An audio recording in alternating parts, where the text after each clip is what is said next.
Istilem. Setelah melakukan perjalanan melelahkan melintasi 7 samudra, 7 gurun, 7 lembah, 7 jurang, 7 gunung, 7 rimba, dan 7 benteng, yang rangkaiannya memiliki 4 gerbang utama, yakni pelepasan keakuan pribadi, sabar setia, dan pasrah, yang kesemuanya dijaga oleh bala tentara, al-bashar, dan an-nafs. Abdul Jalil tersungkur jatuh di atas rumputan belati yang terhampar di depan pintu gerbang terakhir. Dengan napas tersengal-sengal dan tenaga terkuras habis, ia menatap jauh ke arah jalanan yang telah dilaluinya.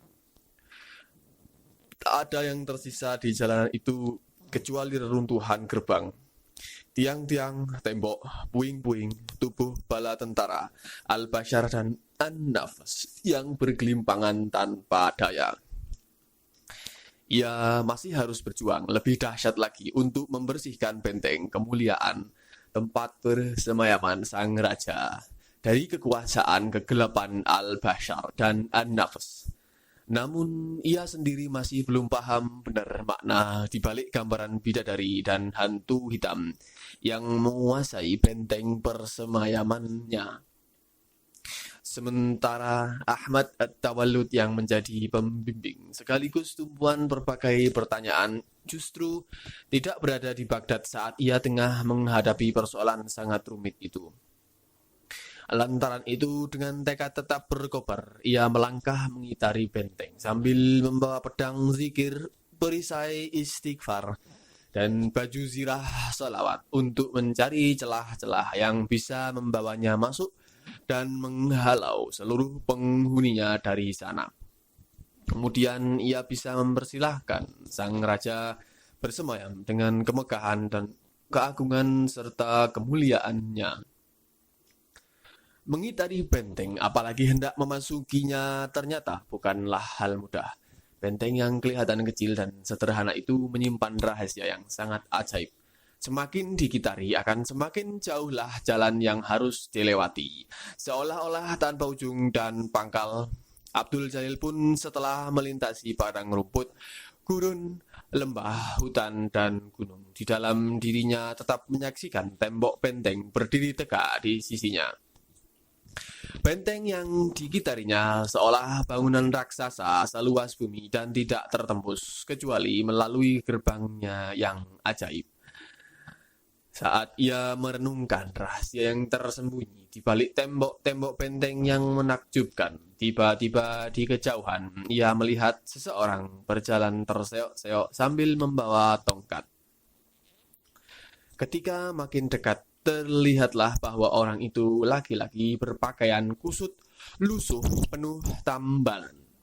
Meski demikian, wajahnya memancarkan cahaya kewibawaan yang menggetarkan. Assalamualaikum, sapa Abdul Jalil. Waalaikumsalam, sahut laki-laki yang ternyata bernama Qalbi Istifa. Dari mana dan hendak kemanakah Tuan? Tanya Abdul Jalil. Qalbi Istifa diam tidak menjawab. Setelah beberapa jenak, dia menuturkan perjalanan hidupnya. Mula-mula dia memaparkan kehidupannya sebagai suami yang sangat mencintai istri, yang telah memberinya 3 orang anak, 1 perempuan dan 2 laki-laki. Kecintaannya kepada istri membuatnya sangat setia dan selalu berusaha membahagiakan hati istrinya.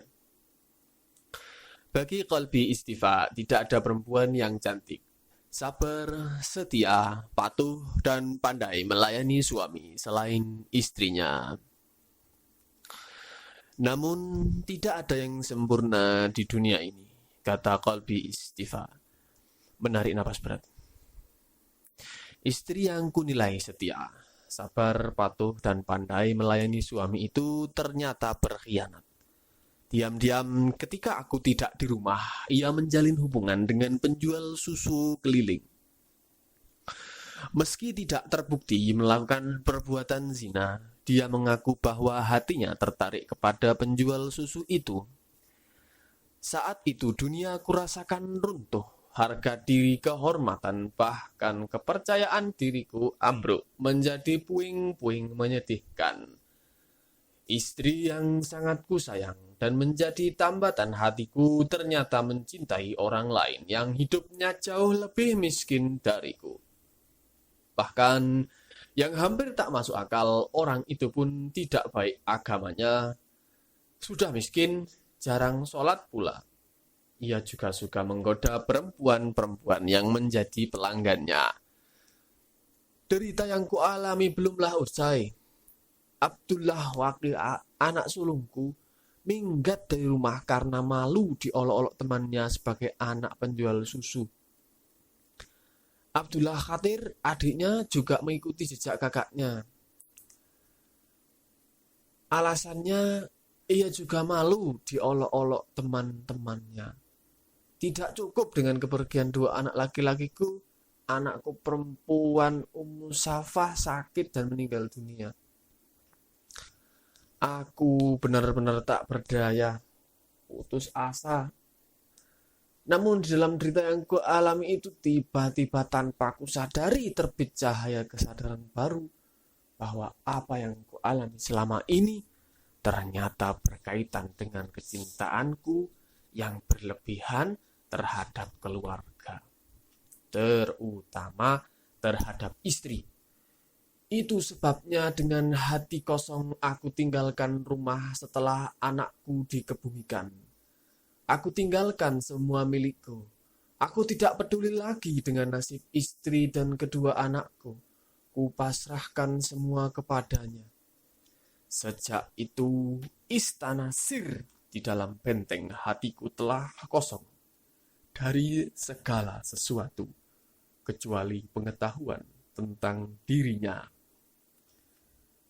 Setelah menuturkan penderitaannya yang berujung pada keberhasilannya mengosongkan istana Sir dari segala sesuatu selainnya, Kolbi Istifa mendadak lenyap dari hadapan Abdul Jalil. Sesaat sesudah itu, di hadapannya muncul sosok laki-laki berusia setengah baya, berpakaian rapi namun wajahnya kuyu dan kusut masai. Seperti saat perjumpaan dengan Kolbi Istifa, Abdul Jalil menyapa dan menanyakan dari mana dan hendak kemana tujuannya.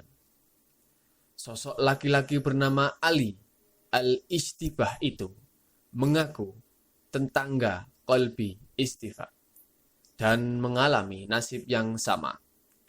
Istrinya jatuh cinta kepada kuli batu.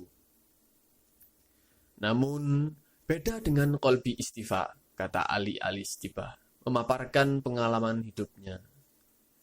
Saya belum mampu mengosongkan hati saya. Sebaliknya, dendam, marah, cemburu, dan sakit hati membakar hati saya. Setiap saat saya ingat peristiwa pengkhianatan istri saya, langsung amarah saya muncak. Saya hajar istri saya sebagaikan hewan. Saya tendangi tubuhnya, saya injak kepalanya, saya tinju wajahnya, pendek kata saya, remukkan dia. Berarti Tuan sangat mencintai istri Tuan, tanya Abdul Jalil. Mencintai? Sergah Ali Istifa menolak. Tidak, saya justru membenci dia. Itu sebabnya dia terus-menerus saya siksa dan aniaya. Saya benci dia, ingat kata-kata saya, Tuan. Saya benci dia. Tuan, kata Abdul Jalil, jika Tuan tidak cinta, kenapa Tuan sangat peduli kepada istri Tuan? Jika tidak cinta, biar saja dia melakukan perbuatan durhaka. Peduli apa dengan orang yang tidak Tuan cintai? Justru dengan amarah Tuan itu, sebenarnya terbukti sudah bahwa Tuan sangat mencintai istri Tuan. Tuan akan menderita selamanya jika mengingkari kenyataan itu. Ali Al-Istibah tercengang mendengar komentar Abdul Jalil. Namun dia rupanya masih terperangkap oleh terkaman kuat An-Nas. Dia masih terjerat dalam jaring-jaring Ananiyah. Aku yang paling benar, paling mulia, paling terhormat. Akulah yang paling suci. Karena itu semua harus tunduk pada kehendakku. Aku harus menang dalam segala hal. Itu sebabnya. Ali Al-Istibah sangat sulit memahami penjelasan Abdul Jalil. Setelah terjenung beberapa saat, dia membalikkan badan, melangkah meninggalkan Abdul Jalil menuju hamparan padang pasir yang luas tanpa batas. Dia tampaknya harus berjalan di tengah panasnya gurun, dipancari matahari dari atas dan dipanggang bara pasir dari permukaan tanah, serta diterpa angin kering yang membakar kedamaian hati. Sepeninggal Ali al-Ishtibah, Abdul Jalil berdoa agar lelaki yang diamu api cemburu itu diberi pertolongan Allah. Sesudah itu, Abdul Jalil melanjutkan lagi perjalanannya mengitari benteng. Namun, belum jauh melangkah, tiba-tiba ia melihat seorang laki-laki setengah baya yang berjalan tertatih-tatih dengan disangga sebatang tongkat yang terbuat dari kayu yang menebarkan wangi cendana dan kesturi. Laki-laki itu bernama Qalbi Mustalam al-Bala. Dia tampak agung dan berwibawa, meski peluh yang menyimbah wajahnya menunjukkan dia telah melakukan perjalanan amat jauh. Abdul Jalil mengucap salam dan bertanya dari dan hendak kemanakah dia gerangan. Qalbi Mustalam al-Bala menyatakan bahwa dia akan kembali ke negerinya sesudah melakukan perjalanan jauh ke berbagai tempat yang membuat hatinya tambah merana dan menderita. Dia menuturkan bahwa dirinya adalah raja negeri Ikhtiar yang merupakan bagian dari kerajaan Iradah yang dipimpin oleh Maharaja Malik al-Mulki. Sebagai seorang raja bawahan, ungkap Qalbi Mustalam al-Bala, aku sangat patuh dan setia kepada sang Maharaja. Aku patuhi berbagai peraturan yang ditetapkannya. Sedikit pun aku tidak berani melanggar ketentuan-ketentuan yang telah digariskannya. Aku sadar bahwa sang Maharaja mengetahui segala sesuatu yang kuperbuat. Namun, sebagai manusia biasa, aku memiliki kelemahan, yaitu kecintaan yang berlebihan terhadap Kadar Qalbi Al-Qasih, putra tunggal kesayanganku yang kuharapkan akan menjadi penggantiku. Kadar putraku adalah anak yang tampan, cerdas, kuat, patuh, setia, dan rendah hati. Sepanjang hidupku, belum pernah kudapati seorang anak yang begitu sempurna seperti dia. Seluruh perasaan cintaku kutumpahkan hanya kepadanya. Kebiasaan setiap raja untuk memelihara selir tidak kulakukan karena seluruh perhatian hati dan pikiranku sudah tercurah kepada Kadar. Hari-hariku sebagai raja kulalui dengan mengajar, mendidik, membimbing, dan mengarahkan Kadar agar bisa menjadi raja yang agung, adil, dan bijaksana. Berbagai pelajaran dan latihan yang kuberikan begitu mudah diterimanya. Bahkan harus kuakui dalam hal hukum dan sastra Kadar melebihi aku.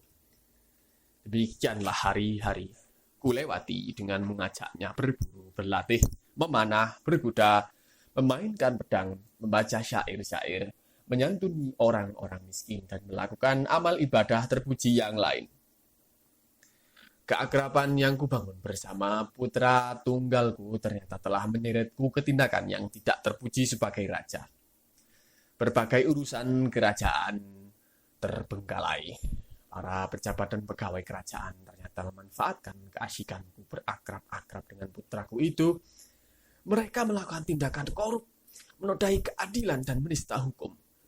Derita dan sengsara pun dialami oleh rakyat negeri Ikhtiar yang selama ini hidup dalam damai dan sejahtera. Kelalaian yang kulakukan itu baru kusadari ketika badai derita dan kepedihan meluluh lantakkan hatiku. Kadar putra tunggal yang kucintai jatuh dari kuda ketika aku ajak berburu kijang di padang adunya. Setelah mengalami demam semalam, tiba-tiba dia tidak sadarkan diri. Tak pernah kubayangkan putra kesayanganku begitu cepat dipanggil kembali ke haribaannya. Saat itu duniaku runtuh. Kadar putra tercinta, gantungan harapanku telah direnggut begitu cepat dari sisiku. Berhari-hari, berminggu-minggu, berbulan-bulan, dan bahkan bertahun-tahun kurasakan duniaku gelap. Satu senja ketika kulihat kawanan burung terbang di angkasa dan berbondong-bondong pulang ke sarang. Tersentaklah jiwaku oleh kesadaran bahwa aku harus kembali ke negeri Ikhtiar. Namun aku ragu apakah selama aku tinggalkan tahtaku tidak diduduki raja lain. Kepastian untuk kembali ke negeri ikhtiar kudapatkan ketika seorang kurir bernama Abdullah Al-Qarar yang diutus Maharaja Malik Al-Mulki datang kepadaku untuk menyampaikan perintah agar aku secepatnya kembali ke negeriku dan menghadapnya di istana Irata. Demikianlah dengan hati hancur, aku terpaksa kembali ke negeri ikhtiar untuk menghadap ke hadiratnya. Semoga Maharaja mengampuni kelalaian yang telah kulakukan selama ini. Abdul Jalil melihat kilauan cahaya memancar dari wajah Qalbi Mustalam Al-Bala. Namun sesudah itu tiba-tiba tubuh Qalbi Mustalam Al-Bala lenyap dari pandangannya. Yang tersisa adalah tebaran wangi semerbak dari kayu cendana dan minyak kasturi.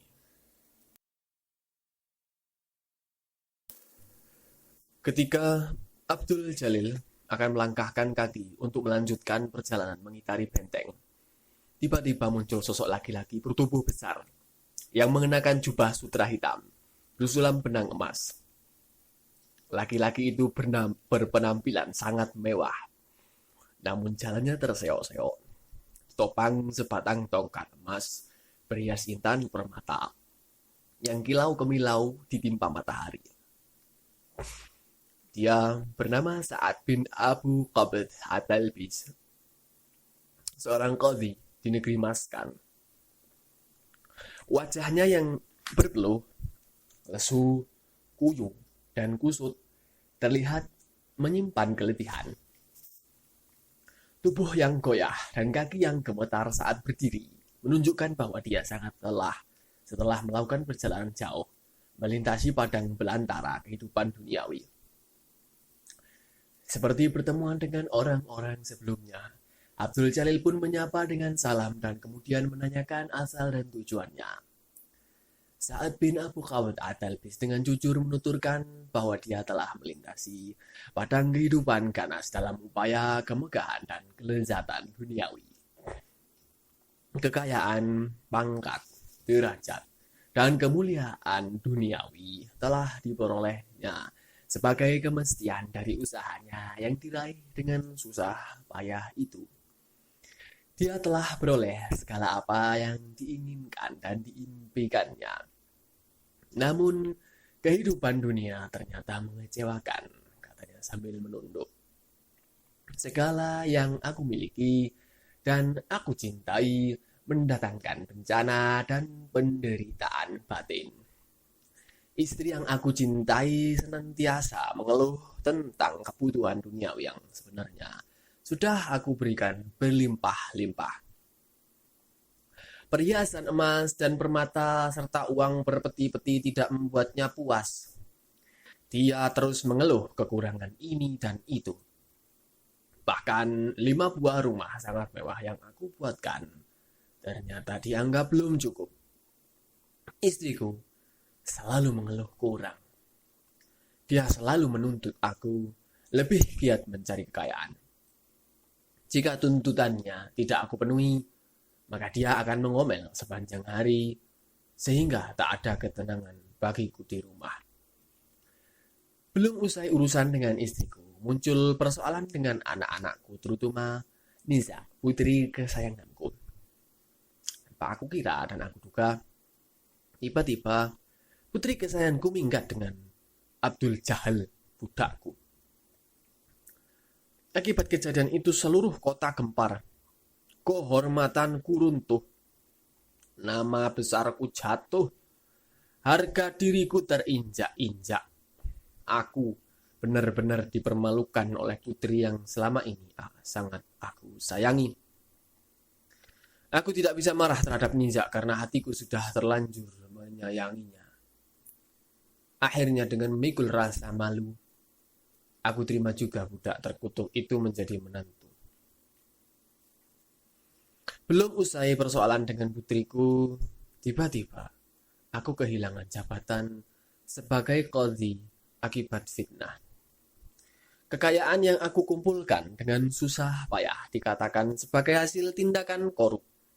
Sultan, entah dari mana asalnya, memiliki daftar kekayaanku mulai dari rumah, kebun, kedai perniagaan, hewan peliharaan, simpanan emas dan permata, timbunan uang sampai jumlah budak. Tanpa memberi kesempatan bagi aku untuk menjelaskan dari mana semua itu aku kumpulkan, Sultan telah menggantikan kedudukanku dengan orang yang selama ini sangat memusuhiku. Aku tidak mengerti kenapa segala sesuatu yang aku miliki dan aku cintai harus terampas dari genggaman. Padahal aku rajin beribadah, sholat selalu tepat waktu, puasa Senin dan Kamis aku jalankan sepanjang waktu, sholatul lail juga tidak pernah terluang.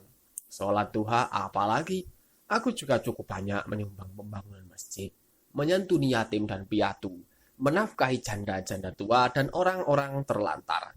Infak dan sodakoh yang aku lakukan sudah berlebih. Apalagi yang kurang? Kenapa Allah masih merampas milik aku yang aku cintai? Mendengar keluh kesah Sa'ad bin Abu Qabbis At-Talbis, tiba-tiba saja Abdul Jalil merasakan pancaran nur lawami dan pemahaman fawaid meledak di relung-relung kesadarannya. Bagaikan didorong oleh kekuatan gaib, ia menanggapi keluhan Sa'ad bin Abu Qabbis At-Talbis. Jika Tuhan beranggapan bahwa Allah tidak adil dan sewenang-wenang karena telah merampas yang dicintai hambanya yang patuh menjalankan perintahnya, maka Tuhan telah salah memandang dia. Sebab dengan ungkapan Tuhan tentang kepatuhan menjalankan perintahnya, maka Tuhan sebenarnya telah berpamrih. Artinya Tuhan menjalankan perintahnya tidak semata-mata karena dia. Tuhan menjalankan perintahnya jelas untuk kepentingan Tuhan sendiri. Tuhan berharap dengan patuh terhadap perintahnya, maka Tuhan akan bisa kekal dan abadi mengangkangi semua milik Tuhan di dunia ini. Adakah sesuatu di dunia ini yang kekal dan abadi? Ketahuilah, oh Tuhan, bahwa menjalankan perintahnya bukan hanya terletak pada bentuk ibadah badaniah belaka, seperti sholat, infak, sodakoh, zakat, puasa, dan haji. Namun yang tak kalah penting adalah kiblat hati saat beribadah kepadanya. Saya berani mengatakan pembohong bagi orang yang sholat namun kiblat hatinya kepada selain Allah. Begitu juga ibadah lainnya. Bagi mereka yang sudah melangkah di jalannya, tidak ada pilihan lain kecuali harus setia mengarahkan kiblat hati hanya kepadanya. Tidakkah Tuhan ingat peringatannya yang berbunyi, jika bapak-bapakmu, anak-anakmu, saudara-saudaramu, istri-istrimu, karib kerabatmu, harta benda yang kau kumpulkan, perniagaan yang kau takuti kerugiannya, dan tempat tinggal yang kau sukai. Jika ini semua lebih kau cintai daripada Allah, Rasul-Nya, dan berjihad di jalan Allah, maka tunggulah sampai Allah mendatangkan keputusannya. Allah tidak akan memberi petunjuk kepada orang-orang fasik. Quran Surat At-Taubah ayat 24. Berdasar kisah tentang derita yang telah Tuhan alami jelas sekali, Tuhan lebih mencintai segala sesuatu selain Allah, Rasul-Nya, dan jihad di jalannya. Kiblat hati Tuhan jelas sekali, bukan kepadanya. Tuhan merasa segala apa yang Tuhan miliki selama ini adalah milik Tuhan. Padahal Tuhan hanya mengaku-ngaku. Tuhan sebenarnya tidak memiliki sesuatu pun. Bahkan nyawa dan ruh Tuhan pun bukanlah milik Tuhan. Untuk itu, bertobatlah Tuhan dan bersegeralah memalingkan kiblat hati hanya kepadanya. Tuhan adalah orang yang telah dipilihnya. Kenapa Tuhan sampai berpaling darinya? Wajah Sa'ad bin Abu Qabbis At-Talbis merah padam. Dadanya seperti dijalari api amarah yang berkobar-kobar. Dia benar-benar merasa ditelanjangi oleh orang muda yang tak pernah dikenalnya itu. Namun, dia rupanya masih berusaha menahan diri dan tidak terpancing emosi. Dia tidak mau berdebat apalagi menerima kritik dan saran dari pemuda yang dianggapnya masih ingusan. Dengan wajah bersungut-sungut sambil berlalu menuju hamparan padang belantara yang penuh semak-semak berduri, dia mengguman acuh tak acuh. Siapakah engkau? Tahu apa engkau tentang jalannya?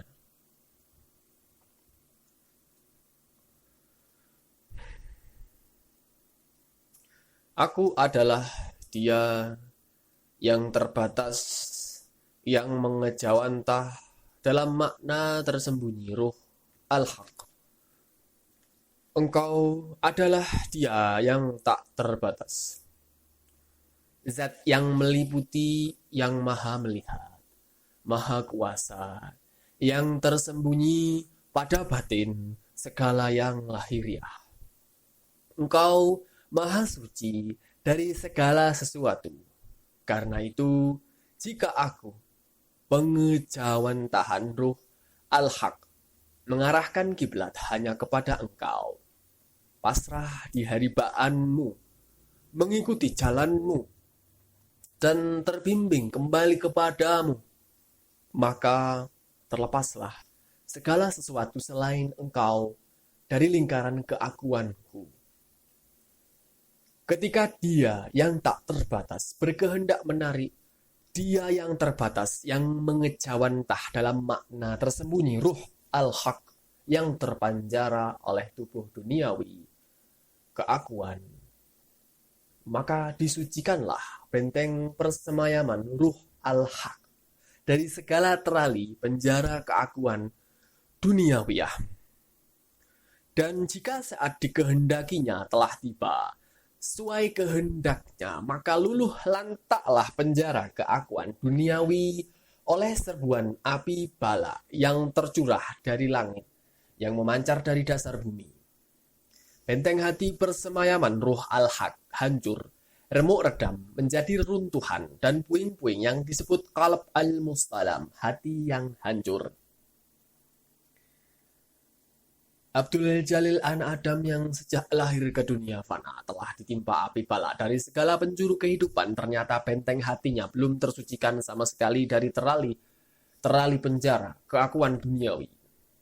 Di dalam relung-relung benteng hatinya masih terpampang citra indah bidadari dan hantu hitam yang menyelubungi kesucian ruh al-haq. Itu sebabnya bola-bola api dari langit jiwanya, bagai malapetaka Sodom dan Gomorrah tercurah ke benteng hatinya, meluluh lantakkan segala sesuatu yang bukan dia yang bersarang di dalamnya. Ia yang selalu tangguh dan ulet dalam menangkis serbuan api bala dari atas langit dan dasar bumi jiwanya. Ia yang lepas segala miliknya, prajurit-prajurit, benteng-benteng, puri-puri, gudang makanan, gudang perbendaharaan, mahkota, perisai, baju, zirah, busur, pedang, anak panah, tombak, dan bahkan sepatu miliknya demi keselamatan jiwanya ternyata harus tersungkur tanpa daya ketika menghadapi serbuan akhir. Ia terpojok. Ia sudah kehilangan segala sesuatu yang berharga yang dapat digunakan untuk mempertahankan dirinya. Dan selembar jubah sutra bersulam keindahan bidadari dan bunga-bunga yang dikenakan sebagai pakaian kebesaran terakhirnya yang berharga ternyata harus direnggut dan dicampakkan ke dalam kobaran api bala yang tak kenal ampun. Abdul Jalil baru menyadari bahwa jubah sutra bersulam keindahan bidadari dari bunga-bunga kebanggaan yang dikenakannya telah terbakar tanpa sisa ketika Ahmad At-Tawallud sekembali dari Basrah menuturkan perihal nasib putrinya yang sangat tidak beruntung. Sejak menikah, tidak sedikit pun kebahagiaan pernah diraih putrinya. Sampai 3 tahun perkawinan mereka belum dikaruniai anak. Tuan bisa membayangkan apa arti istri yang tidak bisa melahirkan anak bagi laki-laki seperti Hajibur Rahman At-Takalluf. Tetesan air mata yang membasahi duka cita nafsa, ungkap Ahmad At-Tawallud, adalah rentangan panjang kehidupan yang membuka kesadarannya tentang makna bala dan qalb al-mustalam. Nafsa menyadari bahwa setiap tetesan air mata yang tertumpah adalah air bening yang menyucikan jiwanya. Nafsa sadar bahwa segala derita yang menimpanya adalah makna termulia dari kecintaannya terhadap dirinya. Itu sebabnya Dia tidak pernah mau menukar kepedihan jiwanya dengan keriangan dan gelak tawa duniawi. Nafsa ingin tetap menjadi hambanya yang menderita, kata Ahmad At-Tawallud. Karena di dalam derita itu, dia senantiasa mengingatnya. Dia tahu di antara tetesan air matanya itulah keagungan, kemuliaan, dan cinta kasihnya merambat dan merayapi getar-getar jiwanya. Di dalam hati yang remuk, dia menangkap pengejauhan tahan atau tajalliyat ilahi. Dari balik tembok kemanusiaan yang membelenggu jiwanya, nafsa terbang ke angkasa dengan sayap-sayap kebebasannya. Dia tidak peduli lagi dengan gemerlap perhiasan emas permata serta benda-benda duniawi. Baginya keindahan kata-kata duniawi adalah tirai-tirai hitam yang menutupi jendela sehingga seluruh ruang jiwanya menjadi gelap gulita. Penderitaan dan kepapaan adalah pintu gerbang menuju istana kebenaran. Dia melewati hari-hari deritanya dengan tetesan air mata di dalam kamar gelapnya, meninggalkan hingar-bingar kehidupan dunia yang kemerlapan dan penuh gelak tawa. Namun nafsa tetaplah nafsa bidadari berhati lembut yang sejak kecil hidup dalam kemanjaan dan sukacita. Tubuhnya yang lemah gemulai laksana merpati itu tidak mampu menahan derita panjang yang direguk dan dicecapnya sebagai madu dan susu kehidupan.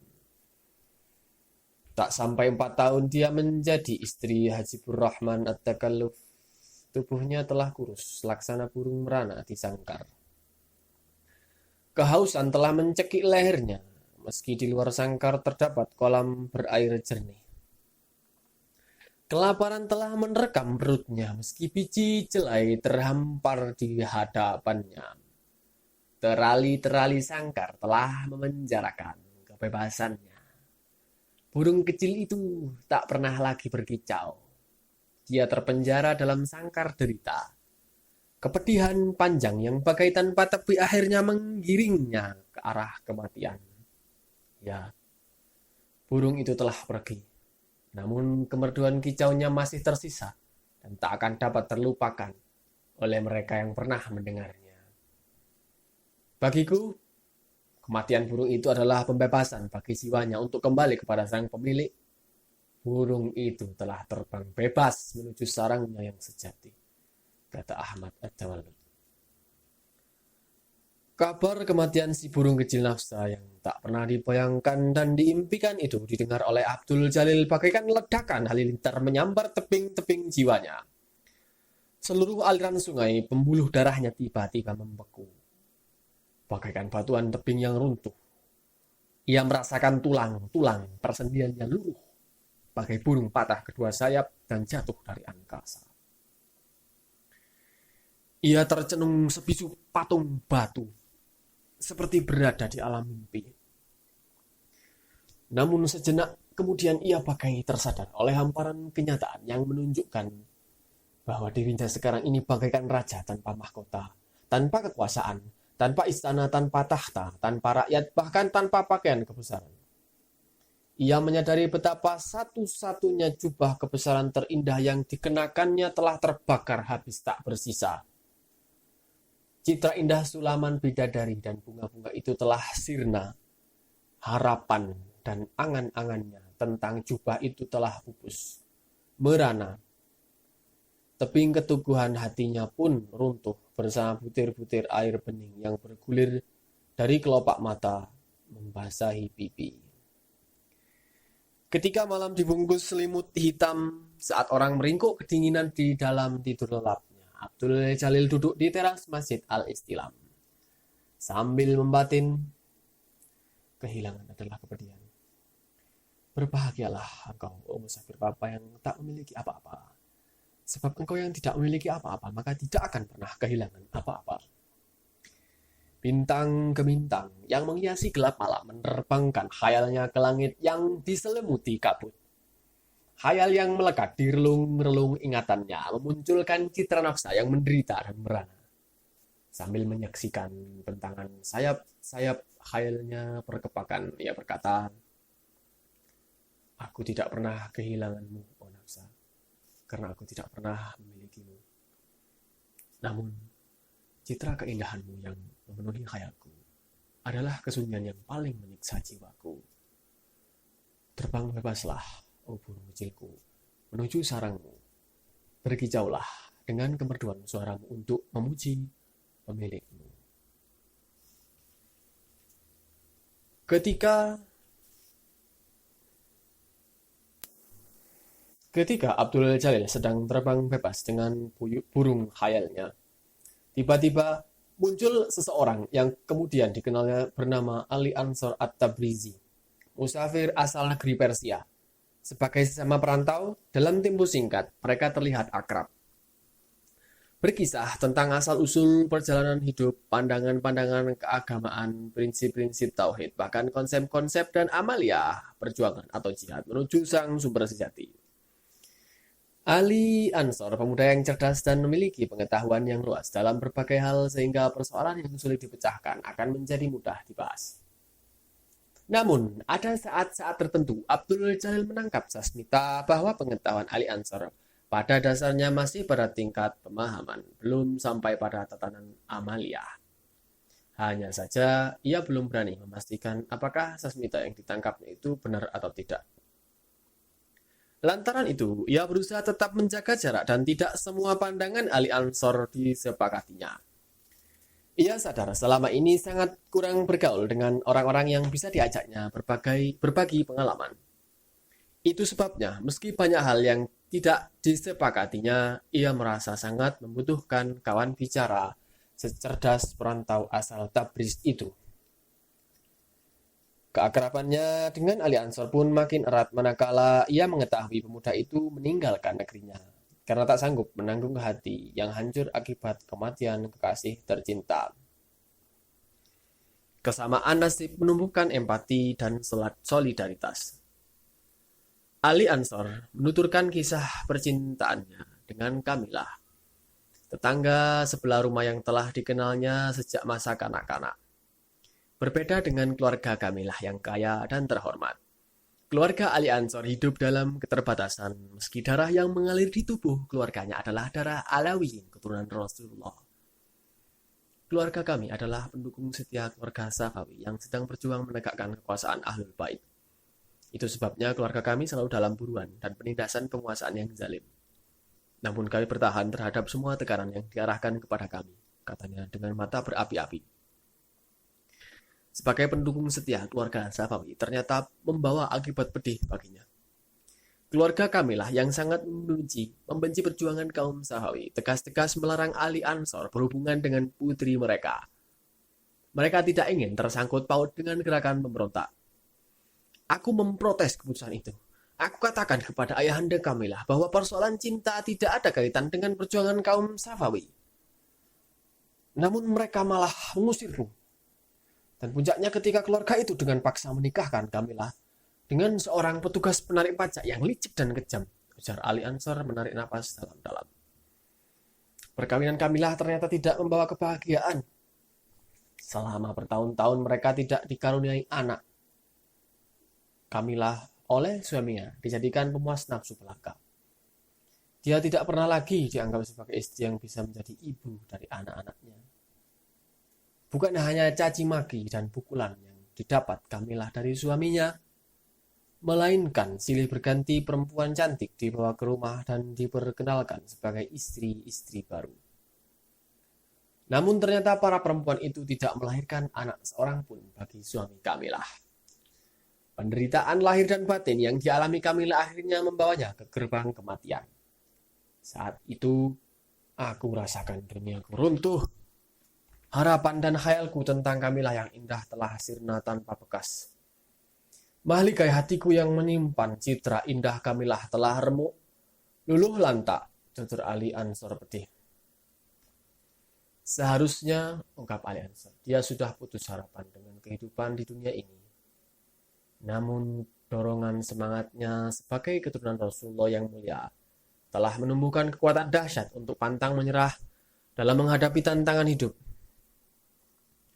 Berbulan-bulan kulalui dengan memohon barokah dan karomah dari Sayyid Hamzah bin Imam Musa Al-Kazim yang dimakamkan di Rey, dekat Tehran. Berbulan-bulan pula kulalui dengan memohon barokah dan karomah dari Sayyid Zauddin Ashraf bin Imam Musa Al-Kazim yang dimakamkan di Astana Ashraf ya, di Gilan. Dan alhamdulillah aku mendapatkan kekuatan baru. Selanjutnya, Ali Ansor mengungkapkan perjalanan ruhaninya, menziarahi makam Sayyidina Husain di Karbala yang mendatangkan kekuatan batiniah baginya. Ali Ansor yakin para imam suci beserta seluruh keturunannya adalah pembimbing umat manusia dalam menafsirkan dan mengamalkan ajaran yang telah disampaikan oleh Rasulullah. Jikalau benar apa yang dikatakan uak Tuhan bahwa Tuhan masih keturunan Rasulullah, maka hendaknya Tuhan menyadari keberadaan yang mulia itu. Tuhan hendaknya menjadikan Muhammad SAW leluhur kita sebagai panutan. Beliau lelaki sejati yang pantang menyerah meski harus kehilangan orang-orang tercinta, termasuk kematian putra-putra kebanggaannya di usia dini. Beliau kuat, perkasa, tak goyah menghadapi gempuran dari segenap penjuru, kata Ali Ansor menyemangati.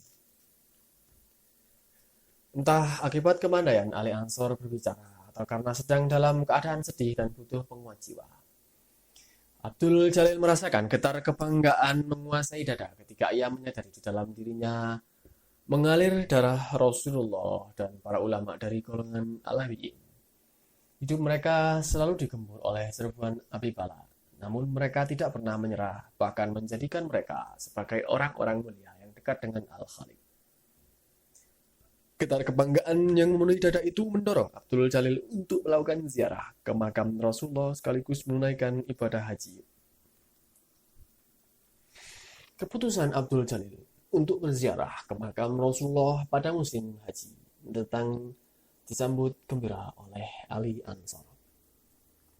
Sambil menepuk-nepuk bahu Abdul Jalil, dia berkata, dengan berziarah ke makam Rasulullah, berarti Tuhan telah kembali kepada sumber Tuhan yang sejati. Mudah-mudahan kita dapat berjumpa di sana pada musim haji mendatang. Ujarnya dengan mata berbinar-binar.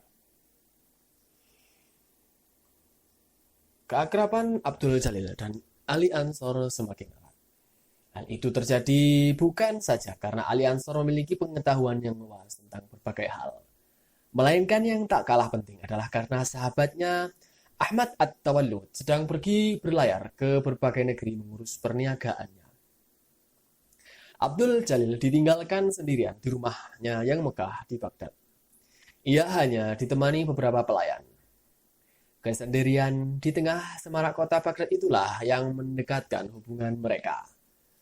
Ali Ansor sangat pandai menjalin hubungan baik dalam hal kesantunan, keramahan, maupun pembicaraan tentang agama, filsafat, sejarah, ketabiban, hingga politik kekuasaan. Kepada Abdul Jalil yang beberapa kali mengunjungi pemondokannya di tepi sungai Tigris, selalu disuguhkan makanan khas Persia, jelo kabab atau nasi dengan daging panggang, fesinjan atau daging itik kuah dicampur kenari dan sari buah delima, dolmeh atau daging isi dibungkus daun anggur, abkhus ashiristeh, dan berbagai roti Persia seperti lavash, taftu, sangak, dan beri-beri. Selama menyantap suguhan, Ali Ansor bercerita ini dan itu tentang kehidupan di berbagai negeri, terutama di Persia yang menurutnya sedang dikuasai oleh orang-orang zalim yang durhaka karena selalu menodai agama dan menipu rakyat. Sebagai orang muda yang telah menyaksikan sekaligus mengalami sendiri berbagai sisi kehidupan yang penuh pahit dan getir, Abdul Jalil dengan apa adanya menceritakan perjalanannya dari awal hingga terdampar di Baghdad. Tanpa kecurigaan, ia menuturkan bahwa kepergiannya hingga negeri dongeng itu adalah bagian dari pencariannya terhadap Al-Khaliq. Ia sangat tidak tertarik dengan hal-hal yang berkaitan dengan kehidupan duniawi. Telah jelas bagiku bahwa segala sesuatu yang berhubungan dengan selain dia akan berakhir dengan kekecewaan dan penderitaan. Mendengar pengakuan Abdul Jalil, Ali Ansor hanya mengangguk-ngangguk sambil berdecak kagum. Namun kepandaian Ali Ansor memberikan alasan-alasan yang masuk akal, terutama dorongan semangat khususnya yang berkaitan dengan keberadaannya sebagai keturunan Rasulullah, telah membuat Abdul Jalil mengerutkan kening untuk berpikir ulang. Tuan masih muda dan memiliki kecerdasan luar biasa. Ali Al-Ansor memuji. Tuan ibarat buah masak sebelum waktunya. Namun, Tuan harus selalu ingat bahwa nenek kita, Muhammad SAW, adalah pejuang kemanusiaan agung yang rela berkorban apa saja demi tugas sucinya. Berbelas tahun beliau menyepi sendiri di Gua Hira untuk mencari kebenaran sejati. Setelah beliau menemukan kebenaran sejati terutama dalam peristiwa agung Isra Mi'raj, di mana beliau telah berhadapan langsung dengan Allah, ternyata tidak membuat beliau terputus dengan kehidupan duniawi. Beliau tidak menjadi petapa yang mengasingkan diri. Beliau justru kembali ke kehidupan dunia dengan mengemban tugas suci darinya, berjuang menegakkan kebenaran agamanya, memimpin umat ke jalannya, menjadi teladan umat manusia, menjadi kepala keluarga, dan bahkan menjadi panglima tinggi perang bagi umatnya. Selain berkisah tentang Rasulullah, Ali Ansor juga menuturkan keteladanan para Alawi, keturunan Rasulullah baik dari galur Sayyidina Hasan maupun dari Sayyidina Husain. Tanpa kenal lelah, ungkapnya, para Alawi menyampaikan ajaran Rasulullah ke berbagai negeri. Kekalahan para keturunan dan pengikut Sayyidina Ali dari si iblis besar Muawiyah dan keturunannya tidak menjadikan mereka patah semangat. Mereka seberangi lautan luas dan gurun yang ganas untuk menyampaikan kebenaran Islam kepada mereka yang sedang berada dalam kegelapan. Tak terhitung kaum Alawiyin yang terbunuh di jalan Allah. Namun mereka tak pernah surut langkah menegakkan agama Allah. Iman suci. Sebagai penerus kemuliaan Rasulullah, mereka jadikan sumber ilham yang tak pernah kering bagai gelora semangat perjuangannya. Meski tidak semua pandangan Ali Ansor sesuai dengan jalan pikiran dan perasaannya, Abdul Jalil menangkap semacam kebenaran di balik kata-katanya, terutama jika dikaitkan dengan cerita Syekh Datuk Ahmad, uaknya, tentang perjuangan leluhurnya di dalam menyebarkan kebenaran agama Allah di muka bumi. Diam-diam, ia meneguhkan tekad akan mendharma baktikan seluruh hidupnya di jalan yang telah dilampaui leluhurnya setelah menemukan kebenaran sejati.